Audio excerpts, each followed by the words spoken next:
ৰৌ নে বৰালি, চিতল নে বাহু, কি নাই কটঙা বিলত। ইয়াত পাব আপোনাৰ প্ৰিয় মাছ, থলুৱা মাছ। মাঘ বিহু উৰুকাৰ নিশা উদযাপনৰ বাবে কটঙা বিললৈ আহিব পাৰিব। মাঘ বিহুৰ পূৰ্বে গাঁওসমূহত আৰম্ভ হৈছে বিহু কাটৰাৰ পৰম্পৰা। কোনোবাই ভেলাঘৰ, মেজিঘৰ সাজিছে, কোনোবাই বিহুৰ বাবে পিঠা-পনা বনোৱাৰ কামত ব্যস্ত হৈ পৰিছে। পুৰুষসকলে নৈ, বিল, জলাশয়ত মাছ ধৰাৰ পৰ্ব আৰম্ভ কৰিছে। যাৰ পৰিপ্ৰেক্ষিতত ৰাইজৰ গাঁওসমূহত ভোগালী বিহুৰ পূৰ্বে উখল-মাখল এটা পৰিৱেশ সৃষ্টি হৈছে। মৰিগাঁও জিলাৰ ইটাকলিস্থিত বঙলাবাৰী গটঙা বিলতো গঞা ৰাইজে আৰম্ভ কৰিছে মাছ ধৰা পৰ্ব। উল্লেখযোগ্য যে সম্পূৰ্ণ প্ৰাকৃতিক পৰিৱেশত কোনো ধৰণৰ ৰাসায়নিক সাৰ প্ৰয়োগ অবিহনে মাছ পালন কৰা এই ঐতিহ্যমণ্ডিত বিলত ৰৌ, বৰালি, চিতল, বাহু সকলো মাছ উপলব্ধ। ঐতিহ্যমণ্ডিত গটঙা বিলৰ মাছেৰে উৰুকাৰ দিনা নিশা এসাঁজ খাবলৈ সকলো ৰাইজক নিমন্ত্ৰণ জনালে স্থানীয় ৰাইজে। থলুৱা মাছৰ বিক্ৰী কৰিবলৈ গটঙা বিল মৎস্যপালক ৰিজু ইছলামে এই গটঙা বিলত ৰৌ, বৰালি 5 কেজিৰ পৰা 10 কেজিলৈকে পাব আৰু চিতল, বাহু মাছো উপলব্ধ হ'ব বুলি প্ৰকাশ কৰে। মাছৰ বাবে আপোনালোকে যোগাযোগ কৰিব পাৰিব উৰুকাৰ দিনা। যোগাযোগ নম্বৰসমূহ হৈছে 80113444602, আন এটা নম্বৰ 9365373274। জানো গটঙাৰ বিলতে ৰাইজক খুৱামে উৰুকা বিহু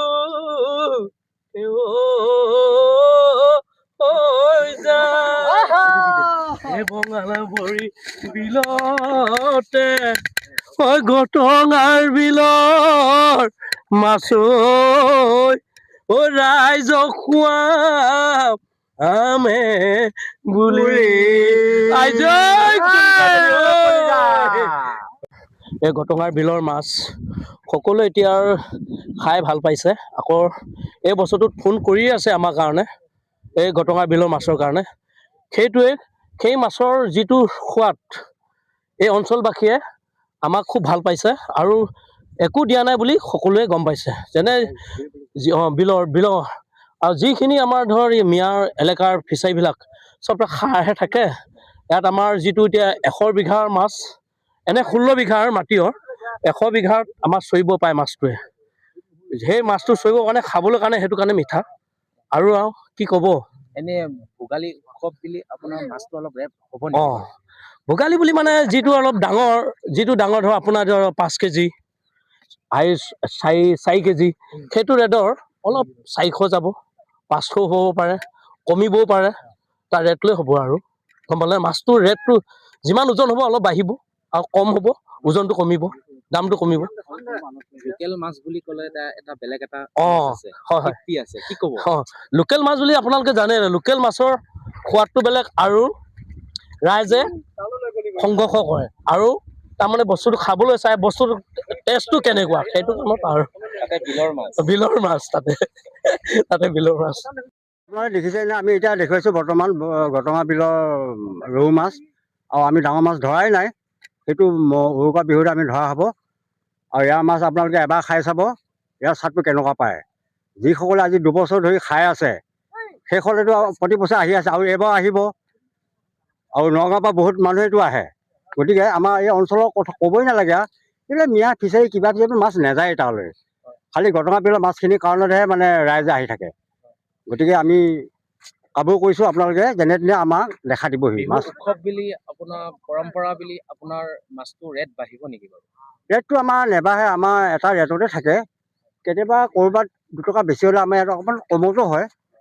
তাৰমানে আমাক বিশেষতে আমাক গ্ৰাহক লাগে। আমাৰ মাছটো ইয়াতে গোটেই এগাড়ী মাছ যদি আমাৰ বিক্ৰী হয়, আমি আৰু খুব ভালেই পাওঁ তাৰমানে।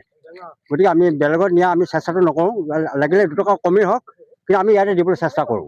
গটঙা বিলত কি মাছ পোৱা যায়? ইয়াত আপোনাৰ পাব ডাঙৰ বৰালি পাব, খৰিয়া, ঢেকেৰা আৰু গাছ কাপ। কিন্তু 4 কিলোৰ তলত নাথাকে। আৰু খৰিয়াবিলাকতো 7 কেজি, বৰালিবিলাক 10 কেজি, মানে 12 কেজি পৰ্যন্ত থাকে। গতিকে ৰাইজে যি বিচাৰে সেইটোকে পাব। গতিকে আপোনালোকে আহক, উৰুকা বিহুৰ দিনা আহিব। মঙলবাৰে পাৰিলে মানে ধৰক বুধবাৰে মাছটো বিক্ৰী হ'ব ৰাতিপুৱা। গতিকে চাব আপোনালোকে, এবাৰ খাই চাওকচোন বাৰু। খোৱাসকলে গম পালে, গতিকে যিসকলে অহা নাই বা জনা নাই এতিয়া জানিব। আপোনালোকে চাওক, এবাৰ যত্ন কৰি চাব, আহিব। বটদ্ৰৱাৰ পৰা মেহেদি জামানৰ ৰিপৰ্ট, NE এক্সপ্ৰেছ।